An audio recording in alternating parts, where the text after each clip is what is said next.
Hello everyone, আসসালামু আলাইকুম। I hope আপনারা সবাই ভালো আছেন এবং আমিও ভালো আছি। আজকে আপনাদের সাথে আরেকটি নতুন ভিডিও শেয়ার করতে এসেছি।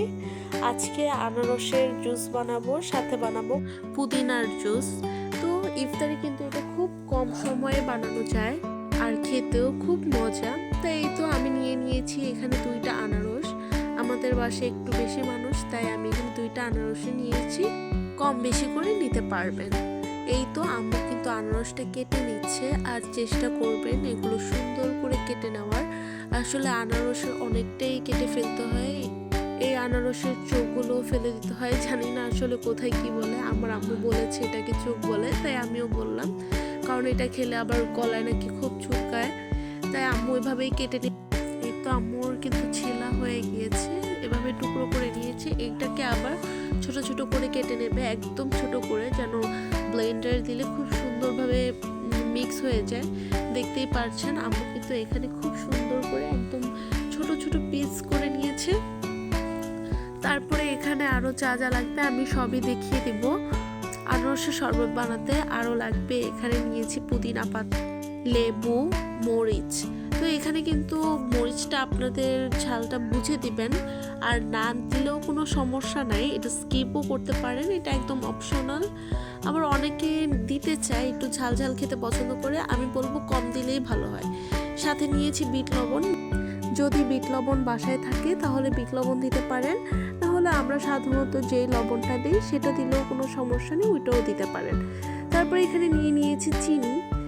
চিনিটা পরিমাপ বুঝে দিবেন, আসলে অনেকে বেশি মিষ্টি খায় না, সেই ওইভাবেই দিবেন। তো এই তো আমি যে উপকরণগুলো নিয়েছি তা একবারে সবগুলো দেখিয়ে দিলাম আরেকবার। আমি বলবো এভাবে একবার ট্রাই করে দেখতে পারেন। তারপর ব্লেন্ডারে আগের থেকেই কেটে রাখা আনারসগুলো দিয়ে দেব, সবগুলোই দিয়ে দিচ্ছি একসাথে।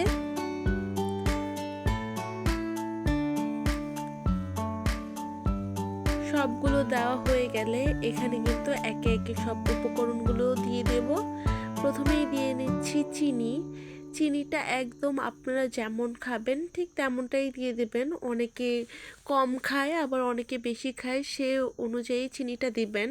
তো আমরা এখানে দিয়ে নিয়েছি 3-4 চামচ চিনি। তারপর এখানে দিয়ে দেব বিট লবণ। বিট লবণটাও এখানে একটু পরিমাপটা বুঝে দিলেই ভালো হয়। এখানে আমরা যে পরিমাণে আনারস নিয়েছি ওইভাবে বুঝেই বিট লবণটা দিয়েছি।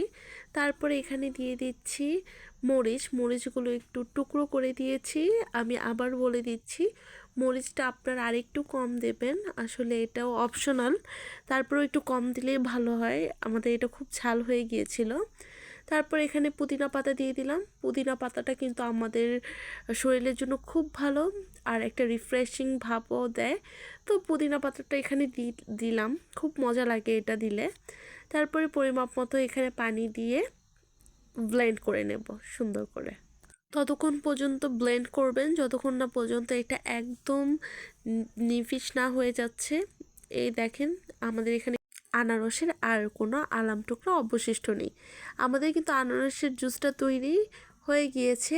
এখন এখানে আমরা তৈরি করছিলাম মিন্ট লেমন বা পুদিনার শরবত যেটাকে বলি সেটা। এটা আরেকদিনও আমি ভিডিওতে দেখিয়েছিলাম, তো আজকে যেহেতু আবার ইফতারে বানাচ্ছি তাই আরেকবার দেখিয়ে দিলাম। প্রথমে এখানে লেবু নিয়ে নিচ্ছি, কয়েক টুকরো লেবুর রস, ধরতে গেলে একটা লেবুই লাগে পুরা, আমি যদিও এখানে দেখাতে পারিনি। আর এই লেবুগুলোর এত কম রস ছিল তাই আমার পুরা লেবুটাই লেগেছে, আর রস দেখতেই পাচ্ছেন একদমই বের হচ্ছিল না। তারপরে এখানে নিয়েছিলাম পুদিনা পাতা। পুদিনা পাতাটা ট্রাই করবেন বেশি করে দেওয়ার। আমি এখানে একদম আবার একটু কুচি কুচি করে কেটেও নিয়েছিলাম, আপনারা এইভাবেই দিতে পারেন, কোনো সমস্যা নেই। আমি ভেবেছিলাম হয়তো বা ব্লেন্ড আর একটু ভালো হবে, আসলে ওইভাবেও হয়, আমি এভাবে আর কি দিয়ে নিয়েছিলাম। তারপর এখানে পরিমাপ মতো চিনি দিয়ে নিচ্ছি, আপনারা যতটুকু মিষ্টি খাবেন সেই অনুযায়ী চিনিটা দিয়ে নেবেন। তারপরে পানি দিয়ে এই তো ব্লেন্ড করে নিচ্ছি। এই 2টা শরবতই বানাতে খুবই কম সময় লাগে আর এতটা রিফ্রেশিং, এটা আপনারা ইফতারে অবশ্যই একবার ট্রাই করে দেখবেন, আশা করছি আপনাদের খুব বেশি ভালো লাগবে। কথা বলতে বলতে আজকের ইফতারের জন্য সব কিছু তৈরি। এই তো ইফতার নিয়ে বসে গিয়েছি, সাথে ছিল আরও অনেক রকমেরই জুস, এখানে শরবত। তারপরে হচ্ছে আমাদের আজকের ইফতার বা আমার ইফতারটাও আপনাদেরকে দেখিয়ে দিলাম। এই তো আজকের ভিডিওটা এখানেই শেষ করতে হচ্ছে। অবশ্যই খুব তাড়াতাড়ি একটি নতুন ভিডিও আপনাদের সাথে শেয়ার করব। আর এই রকম ভিডিওগুলো আপনাদের কেমন লাগে সেটাও কমেন্টে অবশ্যই জানাবেন। লাইক সাবস্ক্রাইব করে পাশে থাকবেন। আল্লাহ হাফেজ।